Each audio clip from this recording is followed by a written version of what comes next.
You were contacted by a public health nurse that the venous blood sample for a blood lead test confirmed that your child has an elevated blood lead level. A lead risk assessor has been assigned to visit your home and find where lead is coming from.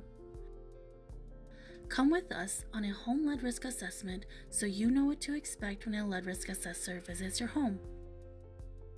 First, the risk assessor from the health department will arrive at your home at the scheduled time. They will introduce themselves and explain the purpose of their visit. A local public health nurse may come at the same time to help share information about lead. There is no need to clean up before the risk assessor arrives. The risk assessor will ask questions about your home, your soil, water, and if there were any home renovations in the past 6 months. They will also ask a few questions about your child and their behaviors, hobbies, and occupations of all the adults and teenagers living in the home, if there were any recent travels outside of the United States in the last year, and if there are other items such as toys, clay, pottery, jewelry, and spices in your home that could potentially have lead in them. After getting more information about your home and child, the risk assessor will begin looking for potential sources of lead to help you reduce lead exposure. The risk assessor will conduct a visual inspection of your home looking for potential sources of lead. Homes built before 1978 might have lead paint. As lead paint breaks down, it can form lead dust inside the home. The risk assessor will check all areas inside and outside the home for paint that is chipping, peeling, or flaking.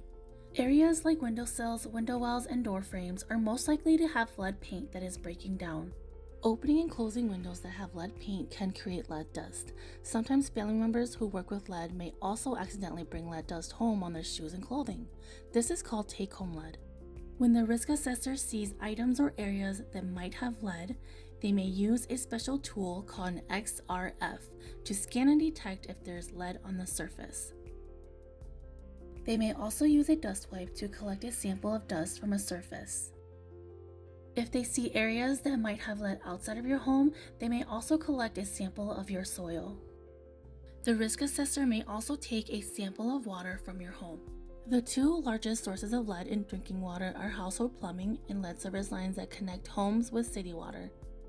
Homes built before 1940 may have lead service lines that connect them to public water. Plumbing parts made before 1986 may also contain lead.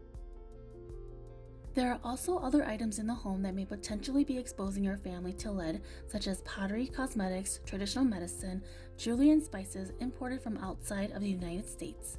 The risk assessor may have questions about them and ask for permission to test these items for lead. After the inspection is done, the risk assessor will leave you with information so you can learn more about lead. They will send the collected samples to a lab to get the results. The risk assessor will share the results with you and explain the next steps if lead was found in your home. Lead dust can cause serious health effects, especially in children and people who are pregnant. Lead can cause damage to their brain and nervous system, slowed growth and development, and learning and behavior problems. There is no safe level of lead.